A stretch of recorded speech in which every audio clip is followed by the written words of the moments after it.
Good morning, ladies and gentlemen. Hopefully, I found you all. Some of us are still celebrating the Liverpool draw. But before you click through, can you please give me some minutes to try to explain myself? I know a lot of people, they watch the quality of the video, they don't like the quality, they'll just click through. But please bear with me. It's not about the quality, the visuals which you are seeing, but it's about the quantity and the quality in the message. Just give me some time before you click through. Today we're not going to talk about a lot of topics. We're just going to talk about the problems of Manchester United. Then some transfer rumors as always. So before you click through, please just like, share and subscribe. Just give me a minute of your time to explain and to discuss about Manchester problems. I believe the information which I'm going to share is going to help a lot. It will help us in our discussions.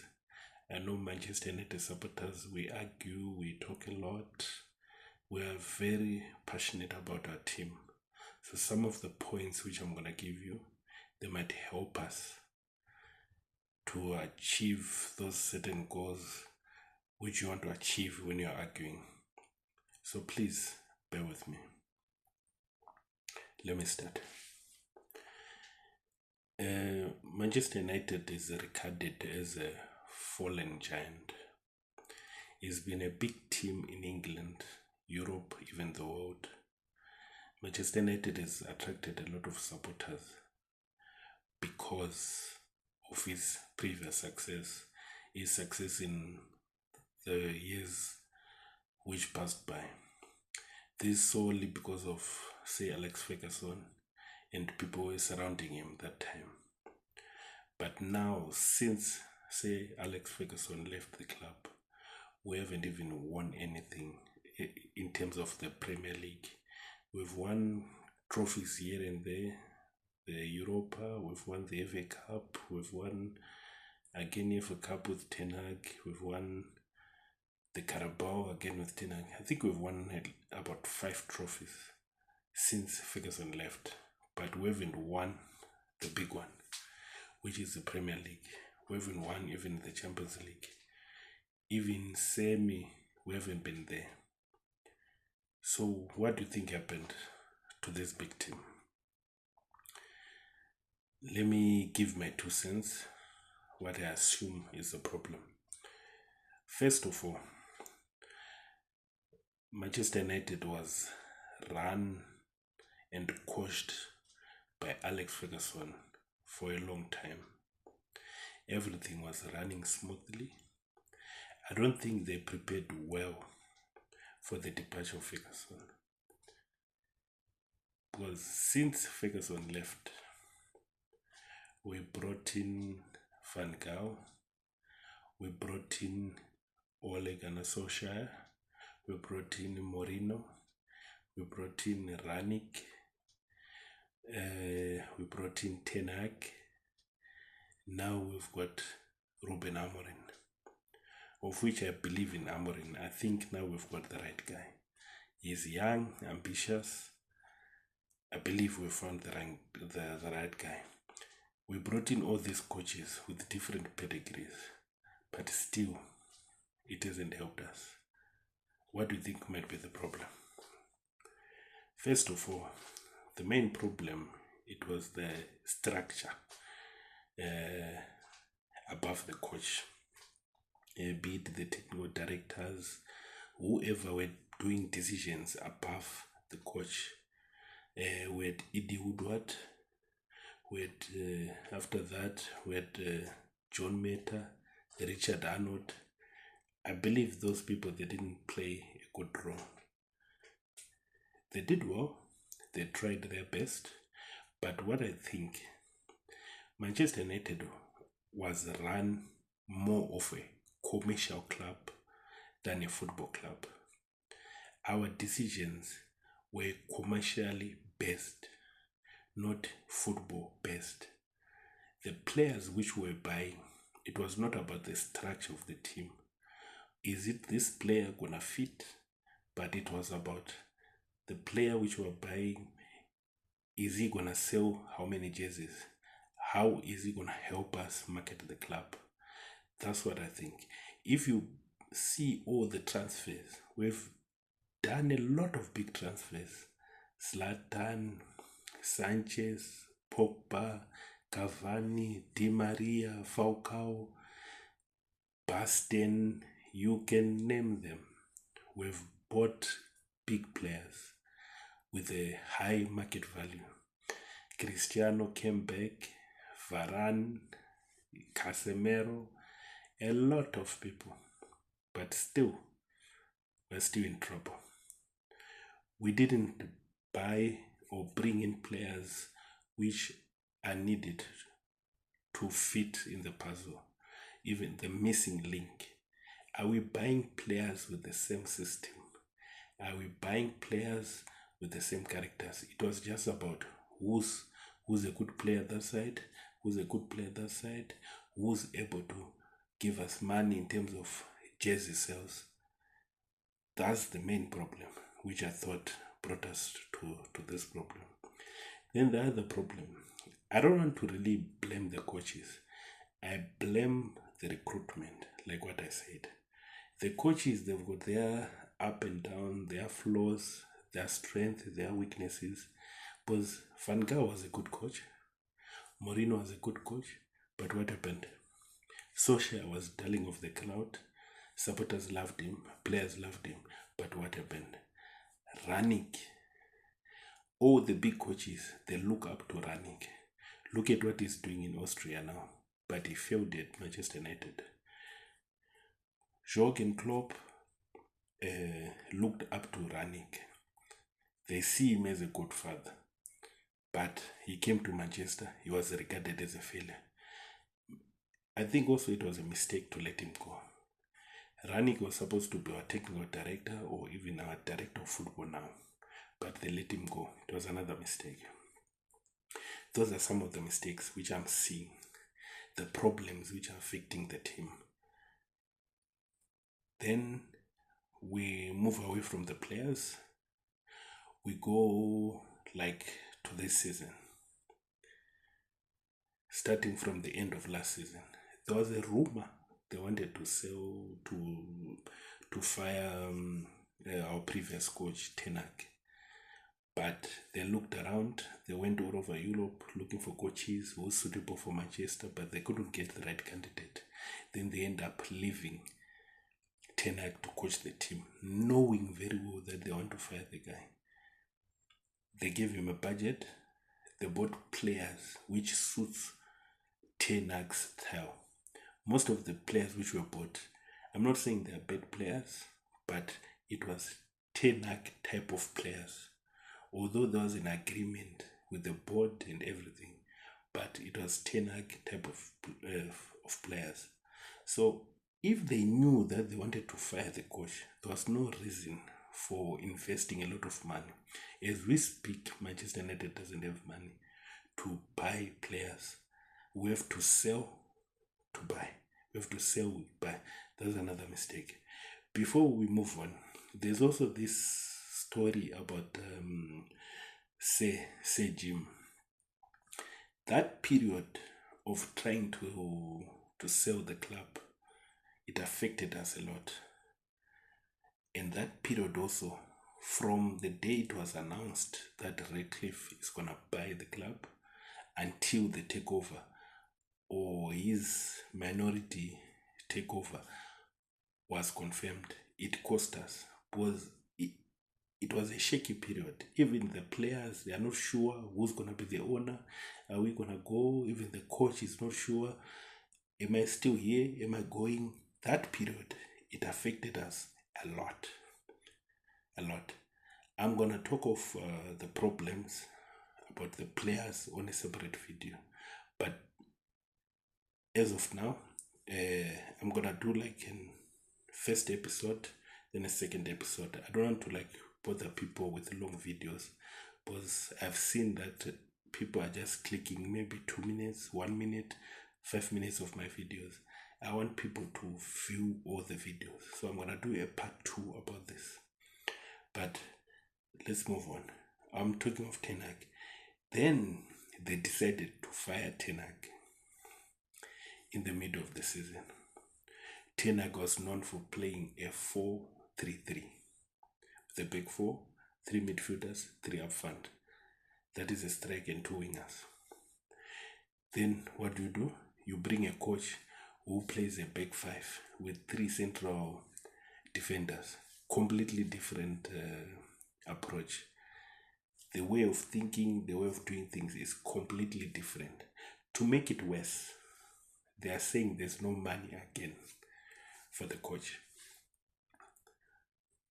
So I don't know what we are supposed to do. The other mistake again, when they made the route to coach those few games, I think it's 4 or 5. Yeah, it's 4 games. You won 3 and 1 draw. Another mistake which they made is to let Ruud to go. I believe Ruud was supposed to come in to usher Amarin to be like the glue between the old players and the new coach. Ruud was the one who was supposed to assist Ruben Amarin in terms of what's needed at Old Trafford, to know the culture, everything, where to go, who to talk to, and things like that. Now we're left with new people. Amarin came with a big squad with his technical staff, everyone. The only person who survived in the previous coaching setup, it was Darren Fletcher. Up to now, I'm not really sure what Darren Fletcher does. Can someone tell me what exactly Darren Fletcher does? What it is his position as Manchester United? He has been there. He's got a technical position, but I don't really know what exactly does he do. Can someone help me on that one? Just comment and tell me, what does Darren Fletcher do at Manchester? What is his real position? That is the other problem. I've said these things. Ferguson coaching us for a long time. The people who were above the coach, from E.D. Woodward, John Mehta, Richard Arnold, it's also a problem. Even the owners, the Glazers, there've been a period of time people are trying to get those people to go. There's been a lot of Glazers out movement. All those things, it filters down to the players, because players see these things. Players read what you read. They also go on the social media which you go to. They also see these things that I think, so it affected Manchester United. These are the things, some of the things which I feel affected Manchester United. Then we talked about the recruitment, about buying marketing players, people who are going to bring in the money, people with the value on the stock exchange. Now we talk of the type of players which are being bought or which are being brought to Manchester United. I don't know how we managed to assemble a team with no physicality, with no speed, no athletes. If I say of physicality, our players, they seem very weak. I don't know what is the problem. Our players seem very weak. You can easily push them off the ball, and I don't know what happened. They are very good players, but I don't think you need to assemble a team with only weak players in a way.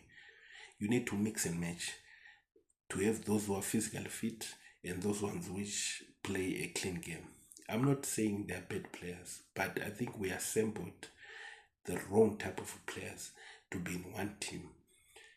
And if I say also they are not athletes, our players, they don't really sprint.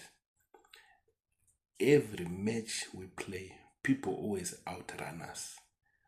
It's because they are not athletes. It's like there's certain body type it's just slow pace, what. If you run too much, maybe you're afraid of injuries. That's why a lot of people are complaining that Ten Hag is training them too much. But I don't think Ten Hag was training them too much.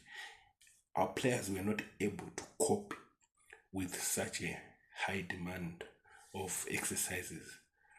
Even our previous attacking coach, Benny McCarthy, what a great guy. He said in one of his interviews, only 2 players, they train very well. Imagine from that group of 30, 40 players, he said only 2 players, they train very well. The rest, they are not up to it. So you find out that Ruben has got a job to get rid of some of those players. I'm not against anyone, but I think it's high time. We need our team to be where it is. We need our team to be where it was the years before. That's what we want, because we're tired of what's happening. We need to push. Even as supporters, we need to do our part. We need to support the guys. Then the last topic for this episode about Manchester United problems is player power. Player power and ex-players. I believe there's a lot of players who have got power over the coaches. If the coach substitutes them, it's a problem in the media. If the player doesn't play well, he is supposed to continue playing. The coach is not allowed to substitute. There's attitudes. We have seen some players being substituted. They complain. They don't shake the coach. They don't sit where they're supposed to sit. They come out shouting. That is player power. If you are substituted, you are supposed to just go out. So you want another person to be substituted in place of you. Me, I don't like that attitude. I don't like that. Some people, they say it's passion. To me, I don't like it. If your number is there, you need to go out. So to me, that thing singles out player power. Some of these players, they know they've got ex-players on their side. They know they've got ex-players on the side. If you substitute a certain player, they know in the news, in the media, social media, tomorrow they'll be talking about that. Why did you substitute this guy? This guy has been scoring. This guy has been defending. Why did you substitute him? Me, that's how I see it. I see some players, they've got certain power. But I think Ruben Amorim is going to solve it. You're going to see the people will be going. It should tell you what's happening. People are going to start to leave the club. It should tell you what's happening. Even Sergio, he said it, that we're going to make unpopular decisions. That's a mark of a good leader. You have to make unpopular decisions for the good of the organization, or in this case, for the good of the football club.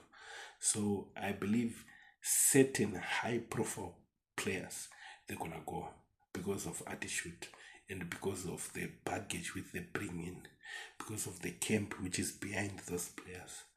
Us, we just want people who want football, want soccer. I know they're highly paid and stuff, but we just want people who concentrate, who enjoy their game only. That's what we want. I'll do a part 2 about Manchester problem, but for now, I think I've said a lot. Before I end, let me just talk about the rumors today.